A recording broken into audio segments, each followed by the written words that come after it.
All right, thank you everyone for being here, and thank you to our panelists for being here as well. So I'm just going to tell you a little bit about the organizations that are putting this on. So I work for Assist Indiana. We are a nonprofit organization. We do a lot of different things. We provide services for adult victims, and we provide services for child victims, mainly with our Children's Advocacy Center. We also work with domestic violence survivors and sexual violence survivors. The Johnson County Human Trafficking Task Force is a branch of Assist Indiana. We are also part of tonight's presentation. Our mission is simple: to equip Johnson County to identify and respond to human trafficking. So we are a collaborative effort of different folks. A lot of the people you see here are part of our task force. So just a little bit about me. My name is Alexa Doherty. I am the Human Trafficking and Sexual Assault Response Coordinator for Assist Indiana. It's a very long title, but my main focus is human trafficking, outreach, education, and obviously presenting to the public so that you guys are more educated here in Johnson County on human trafficking. Then I'll tell you a little bit about all of our panelists. So all the way on your right is Emily Reinstaff. She is our SANE nurse. She provides forensic exams for survivors of sexual violence, and she's a member of the task force. I'm in the way for And this is Officer John Foley with New Whiteland Police Department. He has 15 years of law enforcement experience, and he's also part of our human trafficking task force, so we thank him for being here. Deputy Jim Ingmark from Johnson County Sheriff's Office.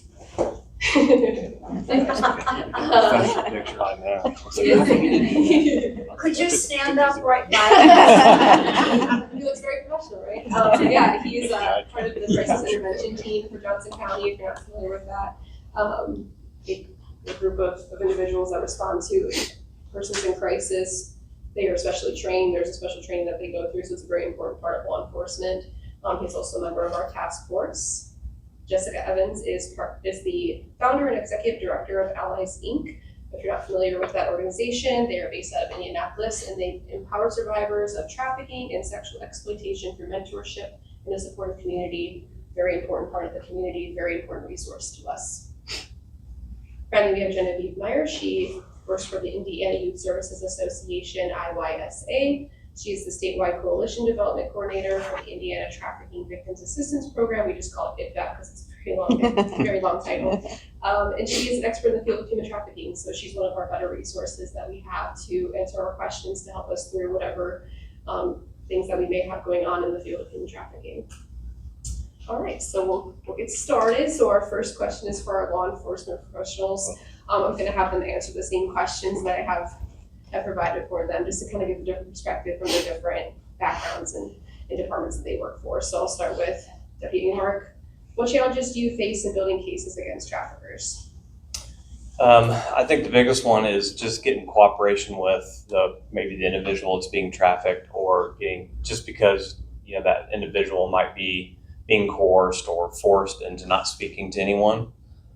So they're going to be getting paid, they're making some money, getting promised certain things. So plus they're being forced to do what they're doing, of course, and that are afraid to, if they speak out, they might be, hurt, killed, or, whatever the case is. So I think that's probably one of the biggest challenges with that. So I don't know if you have anything. Oh, I'm sorry. No, go ahead. No, I was just going to say thank you for taking my answer. Pretty much what I was going to say. Yeah, cooperation is probably the biggest hill or hurdle to get over, because there's an intimidation factor. You have somebody that's been trafficked and has been so beaten down, so downtrodden, that they don't know that there's another way up, and just trying to get over that hurdle to create that trust and that rapport to get them to move forward is really probably. So how do you approach that? It all depends on the situation. Each one's going to be unique, so you kind of have to shouldn't say make up, but you have to come up with thoughts and ideas on the fly, and you have to adapt to that person. You may not respond to me the way you would respond to Jim, so I need to not let my ego get in the way and defer to Jim if we can get more things accomplished that way. So that would be maybe one way to handle that. And I think you look for other clues too, body language, maybe just how they're acting around certain, those individuals that they're with at that point in time. For law enforcement, if you've been in this job for maybe a year or two, you may not pick up on certain things that you have by having a lot more experience of being in the field for 15, 20 plus years. I don't know how long my partner here has been in the business, but I've been doing it for 25 plus years. So 15. okay, so I'm older. But no, so you got to you have to. He's right. Every situation is different, and each person's going to react to other officers in certain ways. So sometimes it may take 3-4 different people to do an interview or talk to those people to see those individuals to see where we're at. How do you identify that person might be someone in trouble and be trafficked? Again, I think it comes down to, we always say we have spidey senses, right? We get into a situation, we pull a car over, and as soon as you walk up to the car, you just get the spidey senses, something's not right at that moment. So that's where you have to really kick in your interview skills, talking to individuals, watch that body language, and just see what's going on. And then if you feel like something's not right, then that's where you call for a couple more people. If you can't get anywhere with that situation, maybe you reach out to our resources and all of our folks that's on the team. We have their cell phone numbers and contact information that we can call, at a moment's notice, so that we can, run something by them and see what they think at that moment. That's one of the many benefits of the task force is we have people from all different fields that kind of work together that aren't just law enforcement. They're not just DCS. They're not just, prosecutors. We have all these different people from backgrounds that can collaborate together and bounce ideas off each other. So that's why it works so well. And that's why the purpose of the task force to begin with. So we're pretty lucky to have that benefit here in Johnson County. I'm going to move on to Emily with medical. What indicators should healthcare providers look for during exams or ER visits? So we just look for the same body language. If the person is not so close with the person that's coming. I can't hear you, hon. We look for body language as well, and people that don't feel comfortable maybe with the person that's bringing them in at times. And we assess that situation very carefully. Yeah, for those that don't know, we do provide a lot of training to healthcare professionals to provide them with education to know what to look for, because they are going to see some of these people from the very beginning. If they're coming in for an injury that may not correlate with the story they're telling, something like that, so that they know what they're supposed to be looking for. This question is for Jessica. What immediate needs do survivors most often have when they enter your care? Yeah, so we're very far down the line from you all. So when we engage with any survivor, it's after they've been removed from their situation. They're usually in a residential facility or some kind of stable housing situation. They're usually engaged in therapy. They have an open DCS case. So it's several steps down the line. So for us, it also depends on how old they are. If they are under 18, they're typically, one of the bigger issues is where they're staying. They're working a program. A lot of times they're getting shuffled around to different housing situations, residential facilities. There's a lot of turnover in their case managers and therapists. So there's a lot of people in and out of their life, it seems. The older girls, once they've turned 18 and they're trying to figure out life beyond the system, that's when the things like housing, transportation, stable work, childcare, all of those big adult issues are really amplified when you're a survivor that doesn't have a lot of resources at your disposal, I would say. Yeah. So you're just providing stability right off the bat, I think, is one thing to consider, that you might be the most stable person that they've come across in the whole process. Yeah, and the one that's consistent too. Yeah. A lot of times, so the average age that we connect with these young ladies is 15. And so, there's so many people in and out, they're moving all around, and sometimes we're the only, entity or person that's staying with them throughout that process. So that is that's key. Mm-hmm. Jessica, are you serving all of Indiana or just Johnson County? We serve Marion and surrounding counties. Okay. Mm-hmm. All right, so I'm gonna be filling this gap for the task force chair. She was not able to make it this evening, but I can answer the questions on her behalf. So as far as the task force, I spoke a little bit about it, but we equip Johnson County to identify and respond to human trafficking. And I think one thing that people don't realize is that you can come across the survivor of human trafficking just about any field that you work in. So providing that education so that people know what to look for in their professions is something that is really important to us.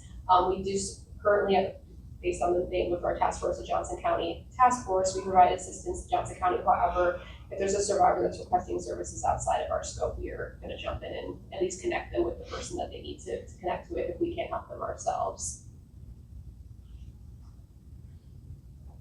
All right, this question is for Genevieve. If a parent or caregiver comes across child sexual abuse material, how should they report it? Ooh, good question. So we live in a digital age. There's a lot of things flying around on the internet, and I don't know, I'm sure probably everybody's seen a post about, windshield wipers being zip tied and different things like that. And you have things that come around that you're like, ooh, cringe, that shouldn't be in the internet or whatnot. But they simply just share it to warn other people, and that's not particularly helpful, right? Or if you find out that your child is talking to somebody and you don't know who they are, where they are. So the best thing to do is to contact the cyber tip line, which is run through the National Center for Missing and Exploited Children, and they can help you walk through getting, screen names, what platform was it on. We never want to send images, but just enough background to potentially identify who that person is and where that person is, right? So, if your child, you think there's a danger there, you certainly should call the police immediately. But sometimes with these cases, the perpetrator can be overseas in another country. We don't really know where they are. Some of the material that's been going around maybe has been circling around for like 10, 15 years, right? And it's been shared like 4 million times. So by reporting it to the tip line, you can get identification right away if this maybe is an emergency in a dangerous situation. They'll be able to put you in touch with the local law enforcement that'll be able to help you with that. They'll also be able to tell if this is an image that's been around for a while and it's already been processed and kind of know where to direct that so that we aren't utilizing resources we don't need to. And then ultimately, if your child is a victim of something, they can put you in touch with a case manager that can help your family navigate that, because they may need some additional resources and services outside of just law enforcement activity there. Also on their website, they have a lot of great resources about how to talk to your kids about staying safe online. They even have little, PBS kind of type videos about stranger danger and not sharing, personal information. And then ultimately something that's come out in the last few years is that, we've all done something we regret. And so, we are seeing an increase in children creating images of themselves, sharing them with what they think is an intimate partner, and then it goes way beyond what they thought it would, and they find themselves in really scary situations. So there's a website also operated by National Center for Missing and Exploited Children called Take It Down. They don't have to involve parents or any adults or law enforcement. They can actually just go on there themselves if they have the image on the original device, and they can help get that locked and taken down from the internet, and so it doesn't get reposted. And that can really be a game changer, because those situations can be really dangerous and really scary really fast, and sometimes it's hard to admit that you've done something super embarrassing. So that's kind of my tips there.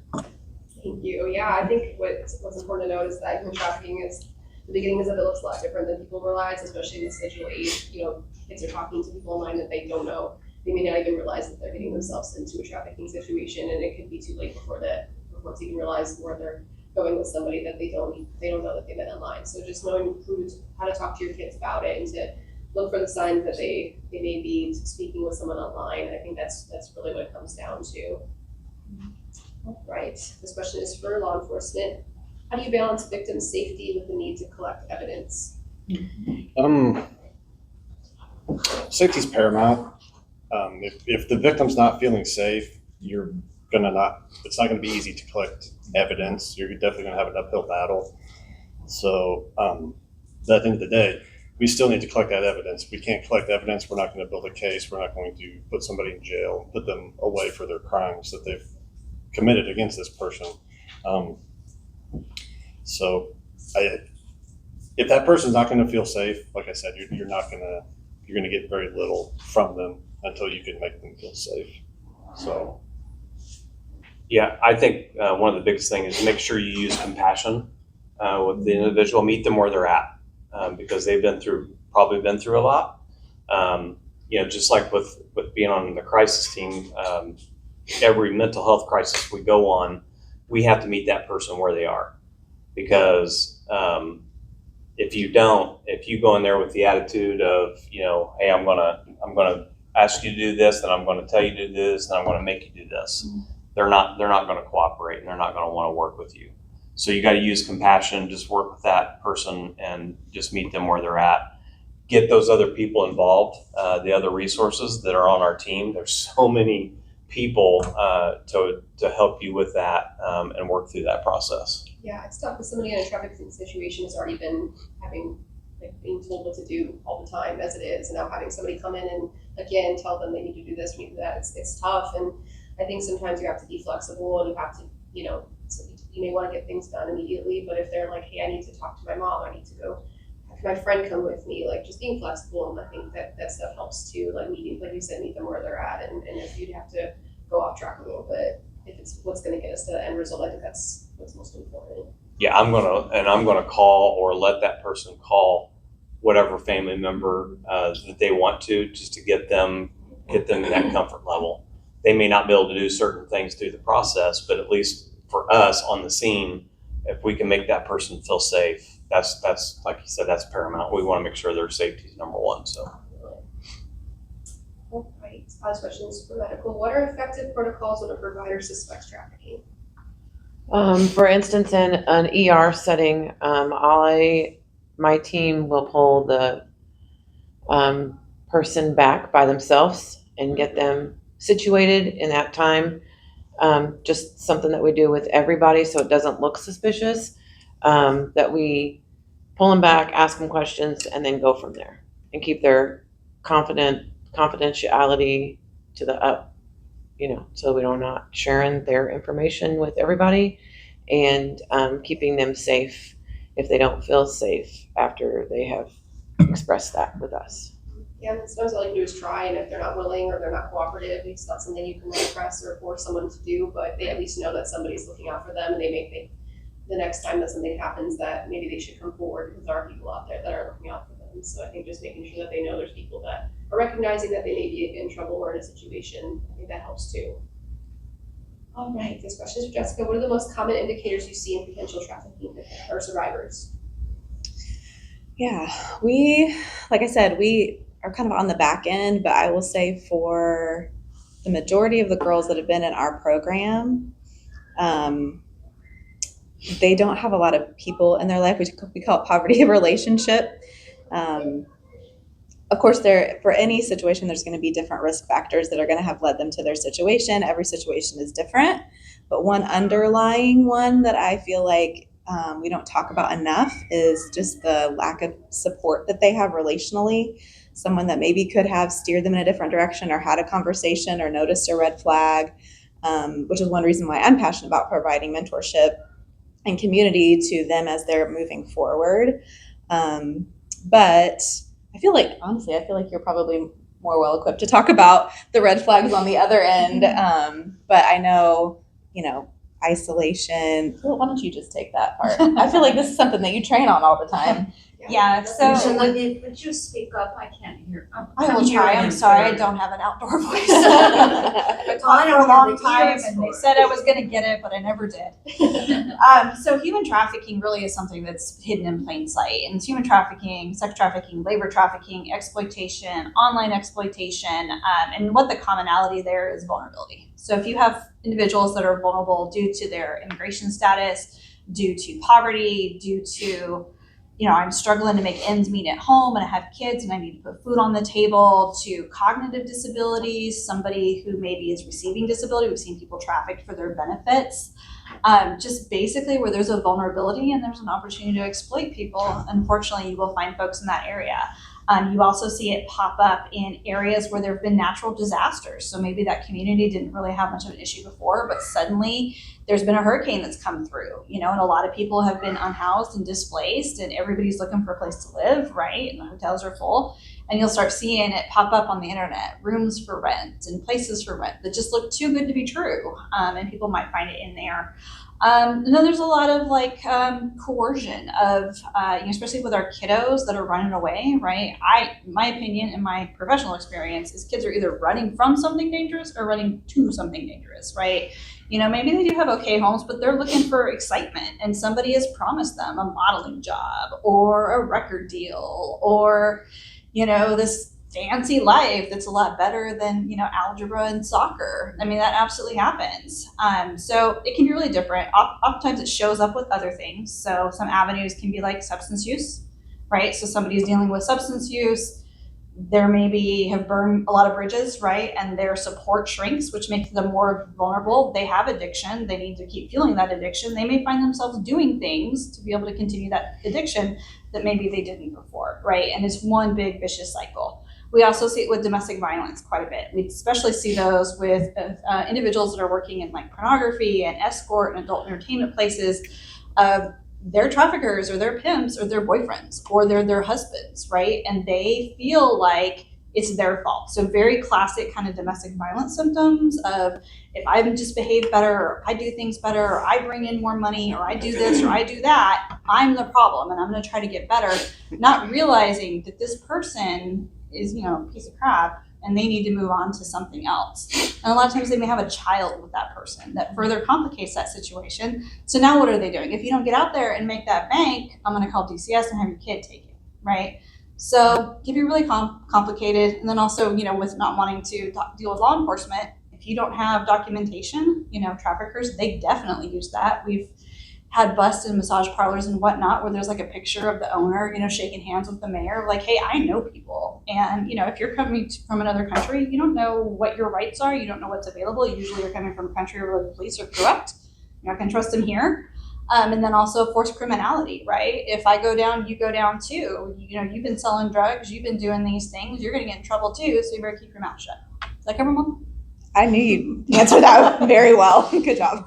See, And I think you're Yeah, Thank you. It's like a spiral effect and then it turns into desperation. So where there's vulnerability, Yes. you will find exploitation. Yes. Unfortunately, traffickers target those who are vulnerable. They know what to look for. They know who they're seeking. They know who they're exploiting. So that's definitely something to look out for. All right. So I'm going to talk a little bit about the task force and what our objectives are. So there's a lot of different things the task force does, but basically we like to educate the public.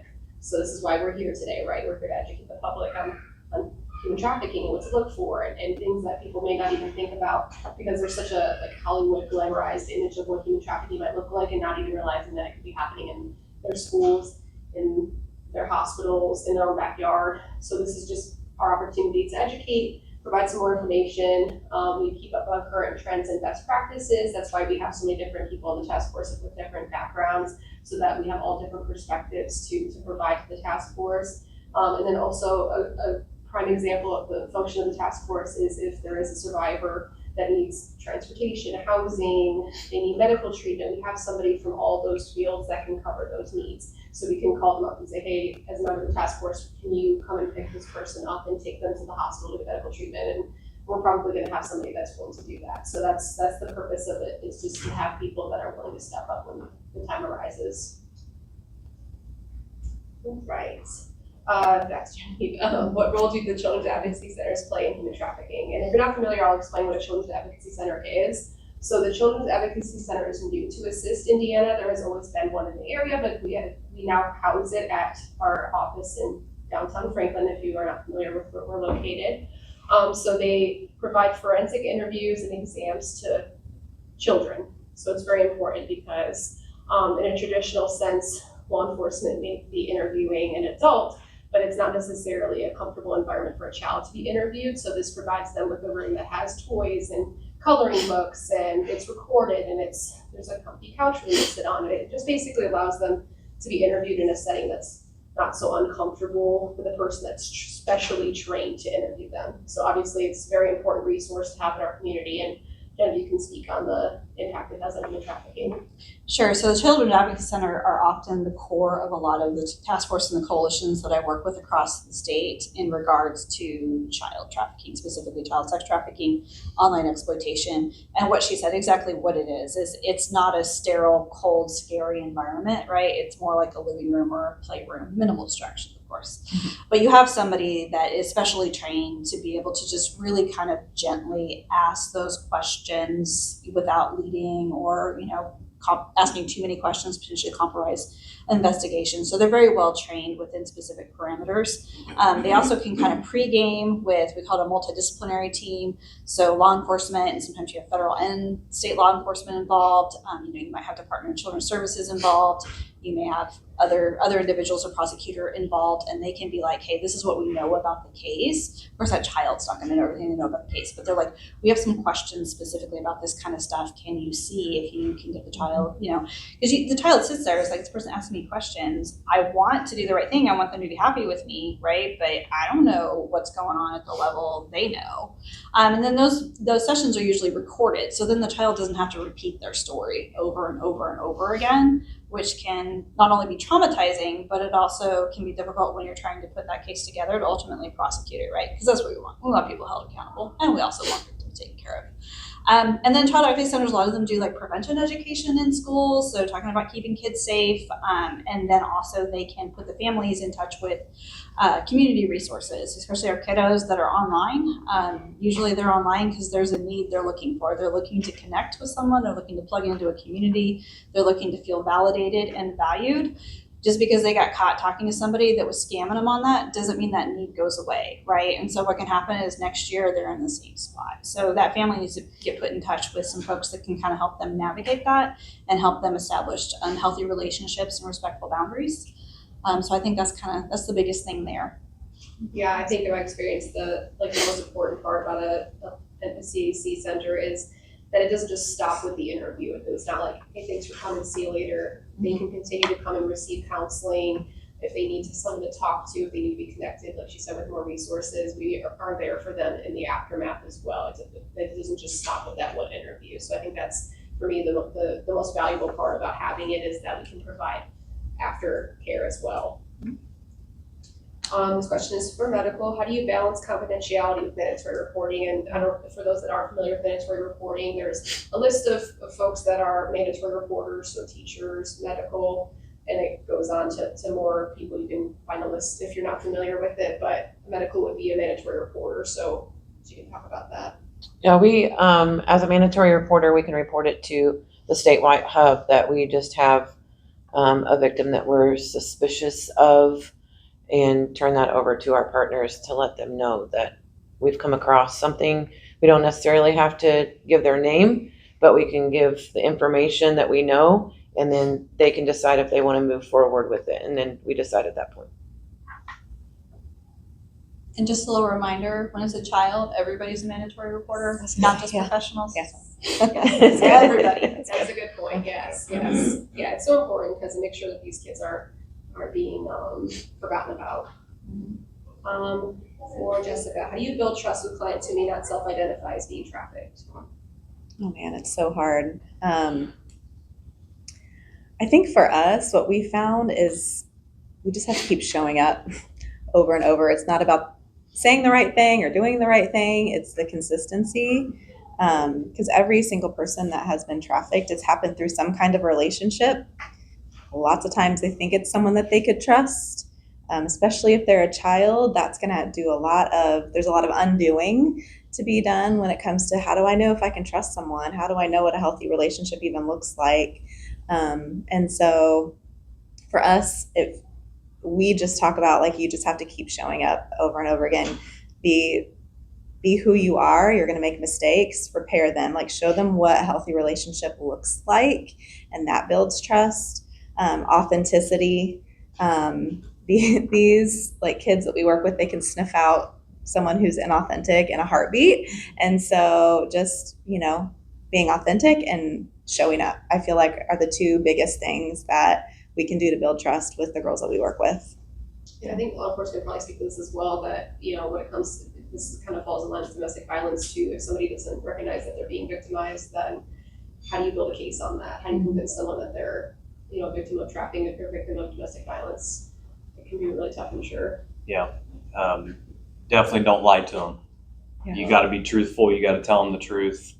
But yeah, it does. It just takes time to get that rapport with someone because of what, especially domestic violence. I mean, they get put through certain situations over and over and over.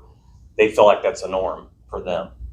So you definitely have to build that rapport with them, and you definitely have to be truthful with them. You cannot not be truthful. Yeah, unfortunately, there's like this trauma bond, even in trafficking, that they build with their person that's being trafficking them. They don't even realize that it's there, but they feel some sort of responsibility to protect them. Same thing with domestic violence. So I could go on that tangent all day.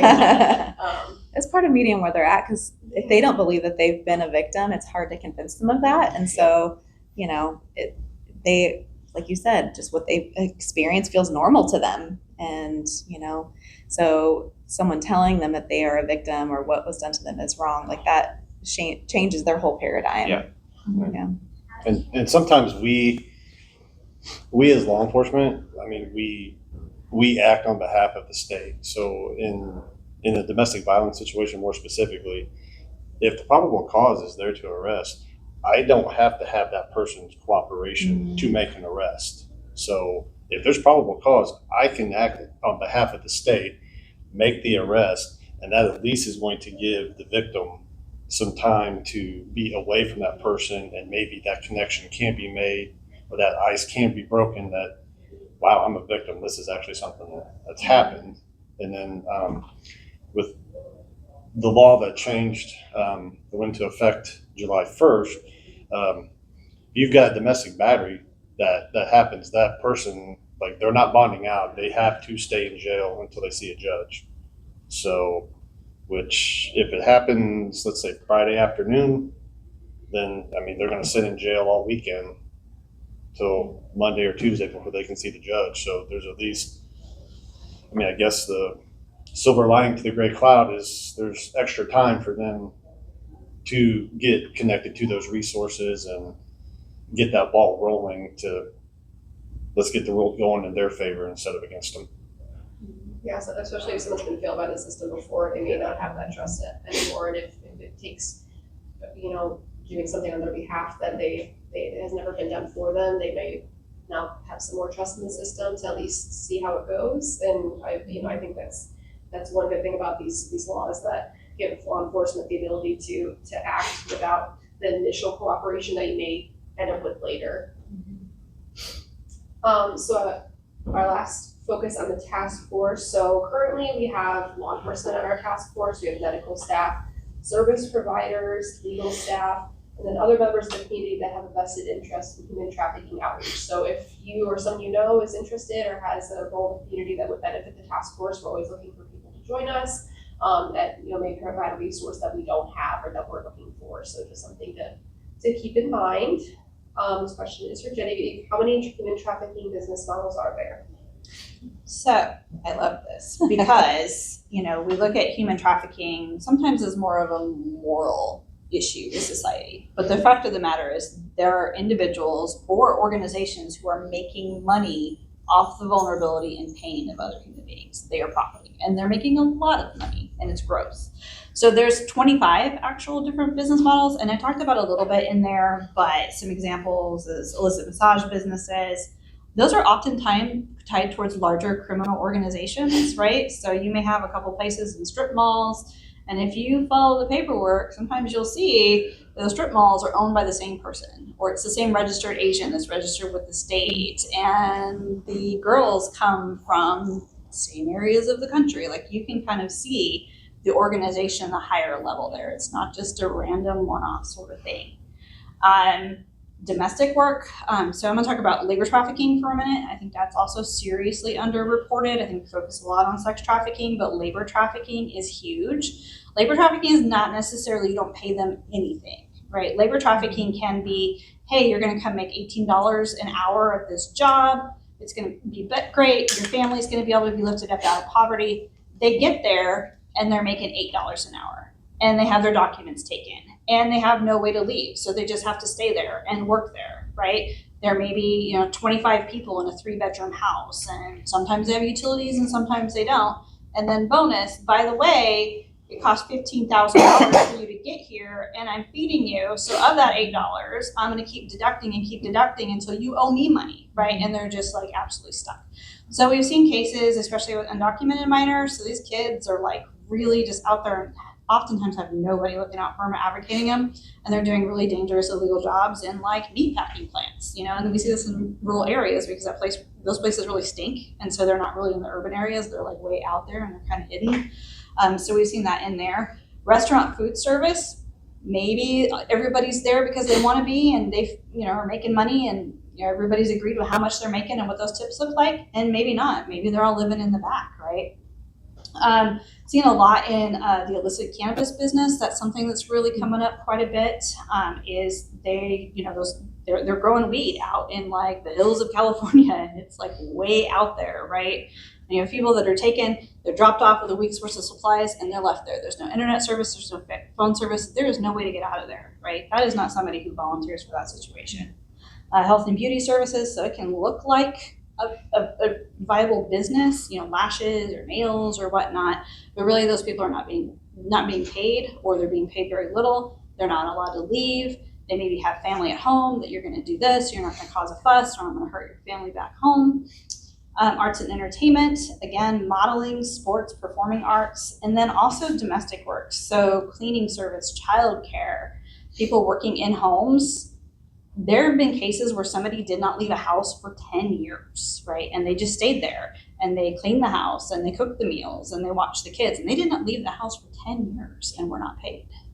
It's really hard to identify those victims, but there's a lot more out there than people realize. So I know a lot of cases, we talked about how do we get a victim to cooperate, and sometimes that's the case. We need that testimony, we need that victim witness, we need to put that together on there. A lot of times there's a paper trail, and there are shady business records, and there's taxes that aren't being paid, and there's licensing and zoning that isn't being done. So I appreciate when I'm able to kind of work in that space and kind of take down some of those larger ones that really are just, it's a business to exploit people, and they can go do that somewhere else, not here.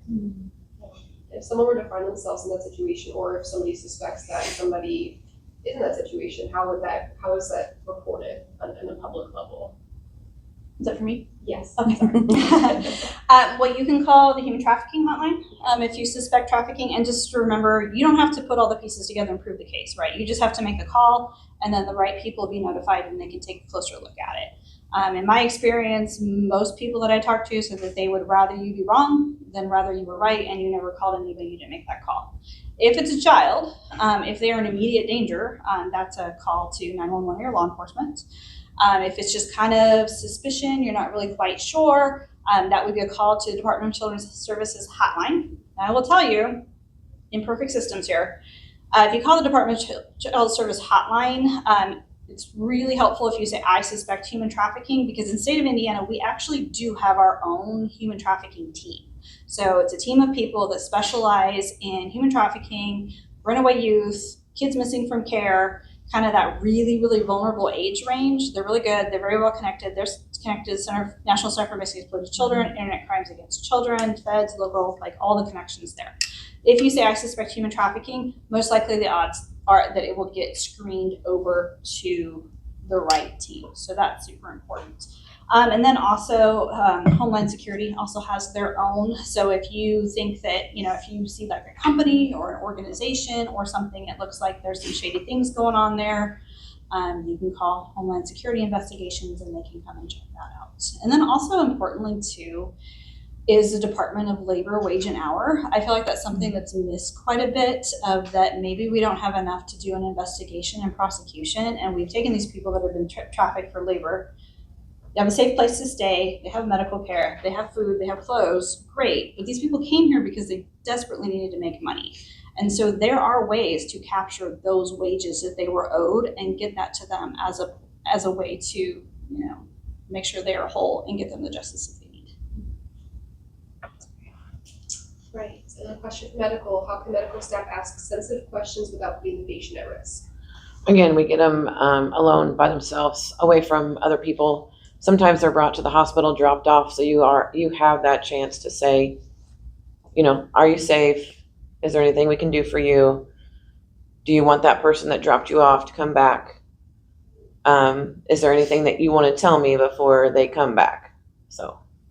Yeah, and I think that's why training is so important, because then they know the right questions to ask. I'm not sure, is there usually like are there required questions you're supposed to ask every person? There's not a required, so just because it's every case is different. So it's really important to have the training then. Yeah. I imagine, And just making sure, again, like we've all said, that they're safe. Yeah. But even if they don't admit it, again, we can still suspect it and put a paper trail in there saying that they don't say that they're unsafe, but But yeah, I think it kind of goes back to what Jim was saying earlier about your spidey senses. Like you Right. just feel that something's off. And Yeah. even if they aren't admitting it outright, then you can still at least note it so that in the future it's there as a record. This question's for Jessica. What systematic challenges make it difficult for survivors to access services? All of them.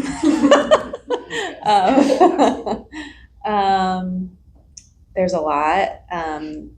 If we're talking about someone who's under 18, there are a lot of, there's a lack of good housing options that are going to be trauma informed and survivor centered and appropriate for the girls that are survivors. Well, anyone who's a survivor. I talk about girls because that's who I work with. So if they're in a place that isn't trauma informed, the chance of them being re-exploited or going on the run are very, very high. Because DCS is overwhelmed and understaffed, there's a lot of turnover. A lot of times FCM, the case managers, just aren't able to advocate well for them because they have too many clients. And it's just a hard system to work through. There are so many, but if they're over 18, there are a lot of systematic things that are against them too. Sometimes they have a record, and that's hard for them to get any kind of employment or stable housing because of that. If they have a child, that complicates things too.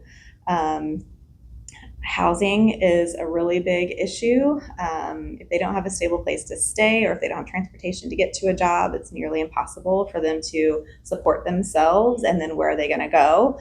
Shelters are often unsafe, or they don't want to go there. The chance of them being re-exploited is high. So sometimes it really feels like they're set up for failure if they don't have any kind of supports in place once they turn 18 and are not under DCS care anymore. Those are the big ones for the girls that I work with. Thank you. All right, so that concludes the questions that I had for our panelists. I put my contact information up here. This is my email and this is our Facebook page. If you guys have any questions or, either inquiring about our task force, or you just have something that you're curious about with human trafficking, feel free to reach out to me. I can connect with the right person or get you an answer. But that's our information for the human trafficking branch of Assist. And then if anybody has any questions for our panelists, we can go through a couple. I have a question. I always thought human trafficking was, I'm pretty naive. I don't read enough about it, I guess, but I always thought it was like people driving through neighborhoods and snatching kids off the streets. Yeah, the white van in the minor parking lot. They're going to schools and talking to This is them. what we hear. And Well, and that's that's the kind of common. like kidnapping, and then they snatch them and take them away. But it sounds like, from what I'm hearing tonight, that some of these kids are living at home with their families, but so I don't understand how they're being trafficked. Are they like leaving their homes and going with these people and they're having them? I just define human trafficking. I'll take a stab at your question. The model you're describing, I think, is more of an old school model of what we think about. When I grew up, you didn't get into a stranger's vehicle. Now everybody gets into a vehicle with a stranger because they use the phone app, right? So it's not the white panel van that says free candy on the side where people are getting snatched at the bus stop. Those things do happen, but it's not as prevalent. It's like what Genevieve was saying. It's all online. It's through Facebook. It's through Snapchat. It's these high school kids not realizing, I think I'm an adult, so I'm going to take an inappropriate picture of myself and send it to my boyfriend. Well, my boyfriend's going to share it with the rest of the football team. And now that's all disseminated, and now the wrong person gets a hold of it. That person potentially finds out, okay, my boyfriend did me dirty. He shared this picture that I didn't want other people to see. Now their feelings are hurt, and they go into a depression. Well, they're vulnerable, which makes them now susceptible for somebody to swoop in and, I guess for a better lack, a little sugar in their ear. Hey, you're special. You're this. That's where the grooming process starts. And now we're down the path. So they're not always just meeting with these adults who are wanting to. Being in an online age, not necessarily.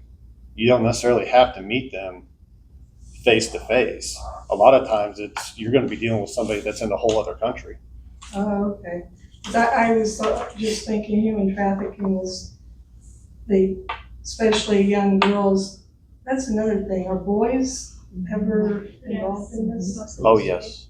But I just always thought it was they're meeting with whoever the adult is, and they're putting them up to prostitution or something. That certainly happens. Don't think it doesn't. It's just the avenue now goes online. It goes through the internet. That's the gateway. That's the super highway. And TV doesn't do justice for things that go on, No. right? So people see certain things on TV, maybe in a show or media or, whatever the case is.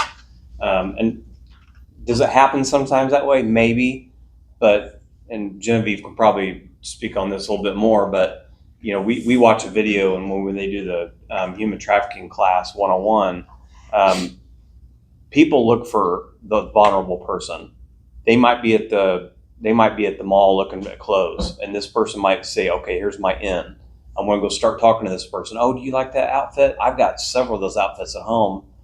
And then they start working on that person. And they may not do anything that day. They might say, hey, I can probably help you get this outfit if you really want it.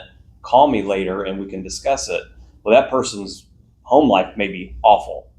And then they're like, oh, this is a good opportunity for me. And then they make that phone call, and they start making friends with that person, and they start working that process. And then that just goes down a rabbit hole for that person. So it's not the snatching up, take you, here we go, this is what's going to happen.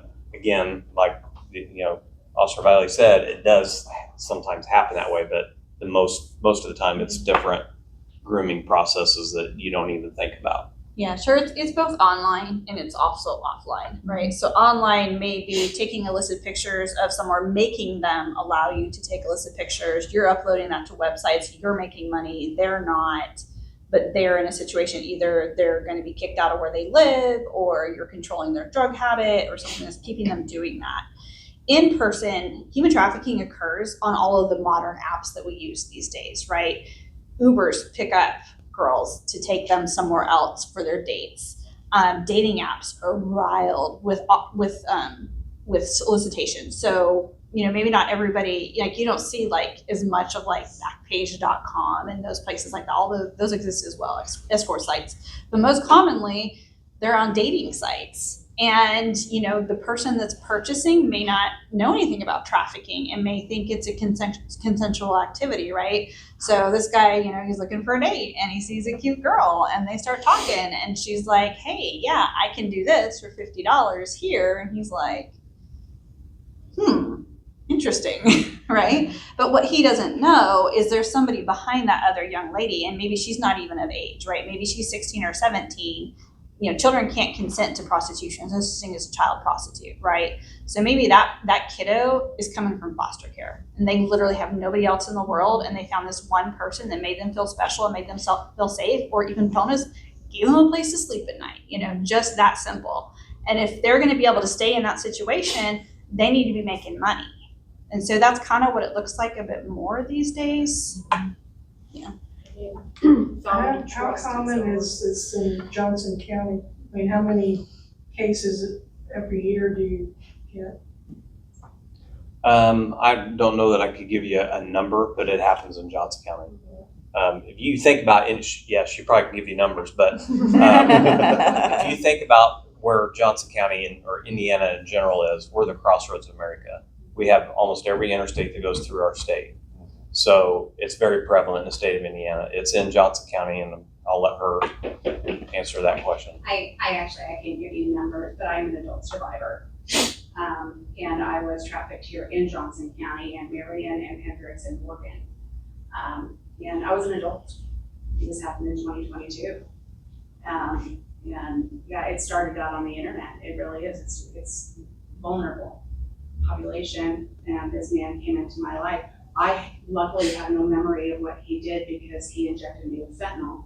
And I would be out for days at a time, and I would just wake up in a lot of pain.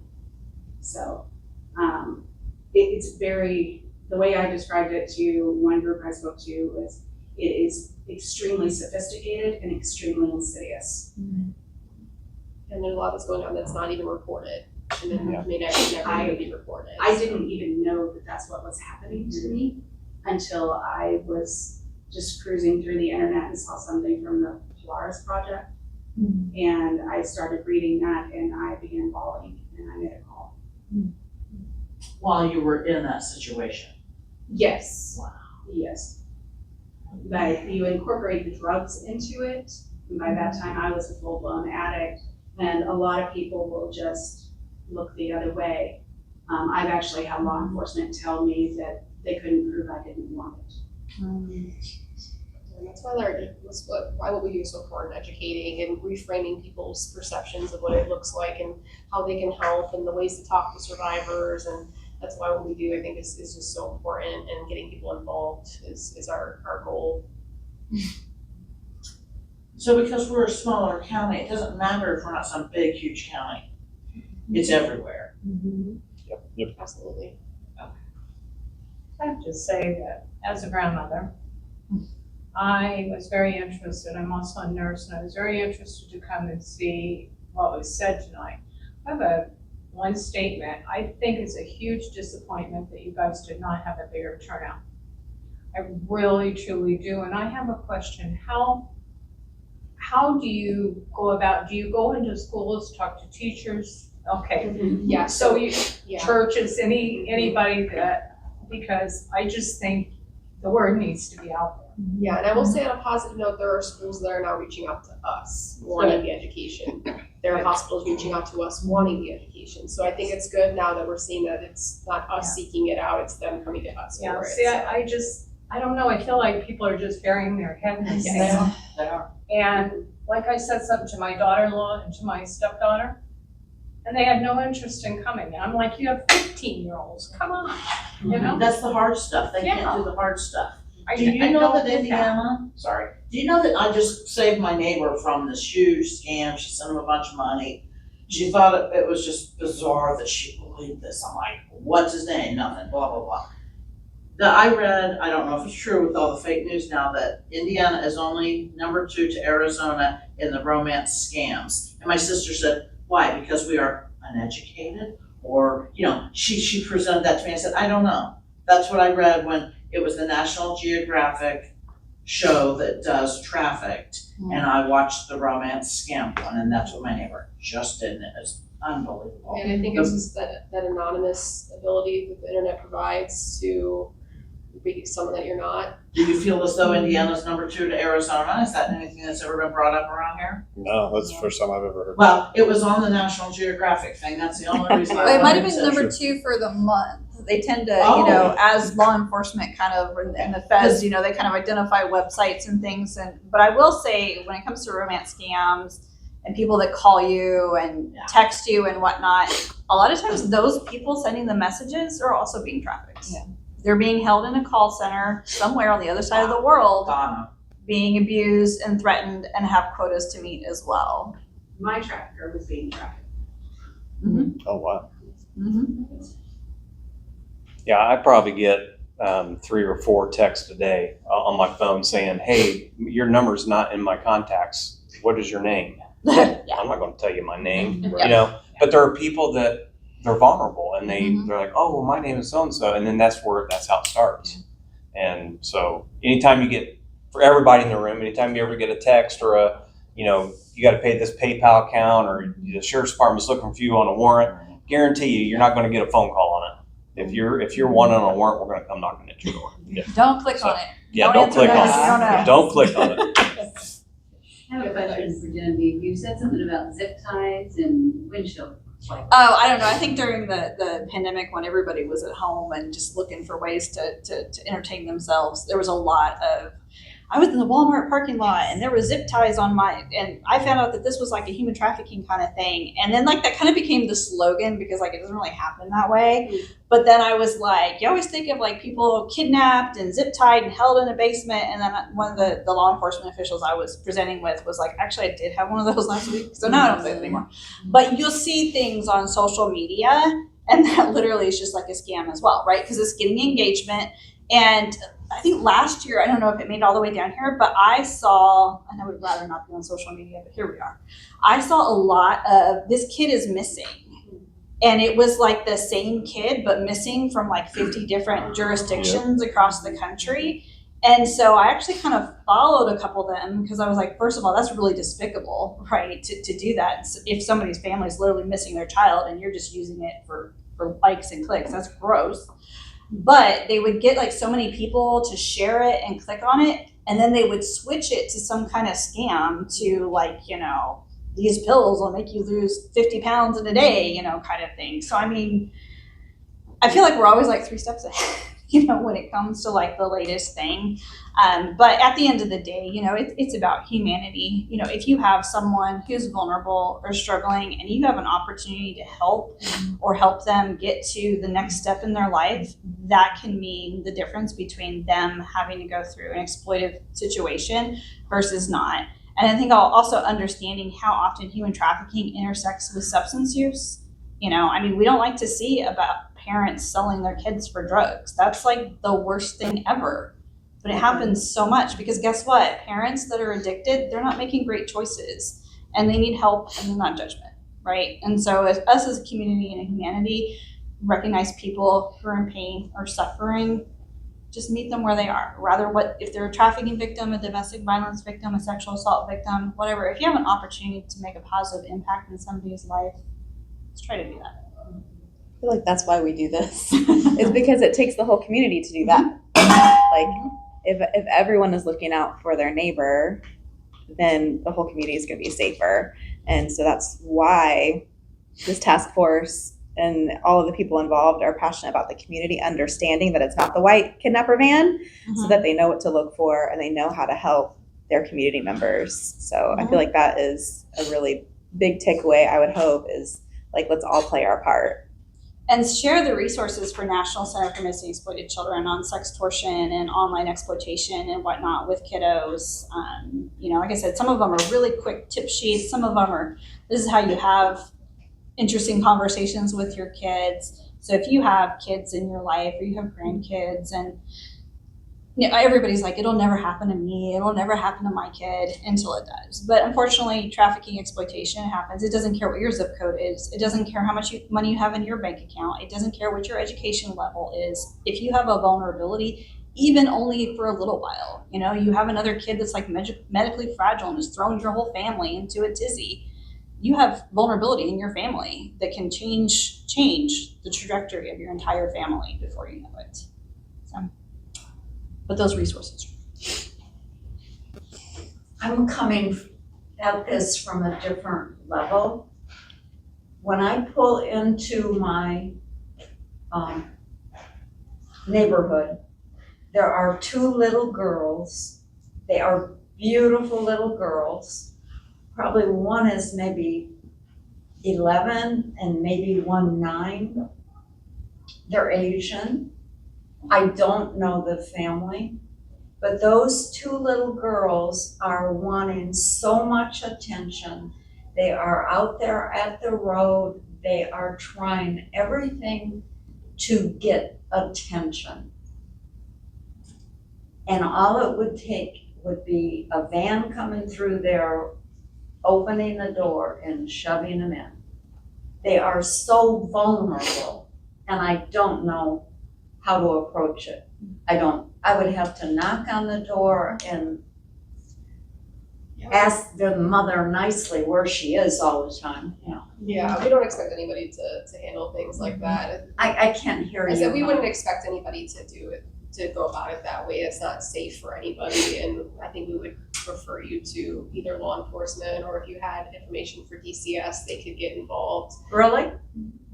It may not be anything, but it could be, you know what I mean? So I think The girls they have no idea of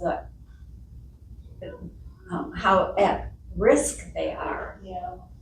Because no matter what car's going by, they're just trying to get attention. Okay, so just report it to law enforcement. Sure, and they can look into it and speak with them and find out what's going on. And if it's nothing, it's nothing. And if it's something, it's something. You know, no one's ever going to be mad if something turns out to be nothing. I think we would rather people over-report than not at all. At the end of the day. Thank you. Yeah.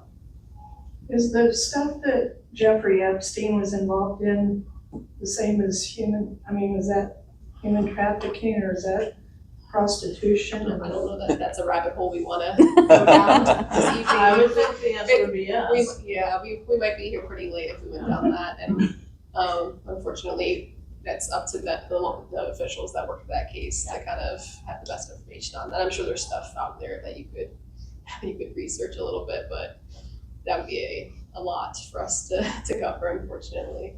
Short answer to your question is yes. What? The short answer to your question is yes. Yes, it was, yeah. That's that's like we talk about the Hollywood glamorization of human trafficking. That's a prime example of it, because it doesn't always look like that.